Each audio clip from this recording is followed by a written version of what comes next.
আজকেও নিয়ে আসলাম খাবারের ভিডিও নিয়ে। দুপুরের খাবারে ছিল হচ্ছে মিষ্টি কুমড়া ভাজা। মিষ্টি কুমড়াকে লম্বা লম্বা করে কেটে ভাজা করেছি হলুদ লবণ দিয়ে মেখে। এরপরে নিয়েছি হচ্ছে ছোটো কচু। আমি হচ্ছে চিংড়ি মাছ দিয়ে রান্না করেছি, ছোটো কচু দিয়ে, পুঁই শাক দিয়ে, তারপরে চিংড়ি মাছ দিয়ে রান্না করেছি। এটা ভীষণ মজা, মাছ দিয়ে রান্না করলে হয়তো আরও বেশি মজা হতো। তো পুঁই শাকটা একটু কমই হয়েছে, আর একটু দিতে পারলে হয়তো আরও ভালো হতো। আমার বাচ্চারা যখন খাচ্ছিল বললো যে আরেকটু কেন শাক নাই, শাক বেশি করে দিতে পারলা না।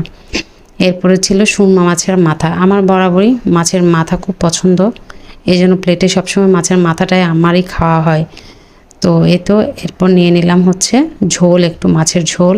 যদিও সুরমা মাছ হচ্ছে আপনার ফ্রাই করলে অনেক ভালো লাগে। তো আমি একটু ঝোল বলতে অত বেশি ঝোল না, একটু হালকা ঝোলের উপর দিয়ে রান্না করলাম। এটা দিয়ে খাচ্ছি। প্রত্যেকটা তরকারি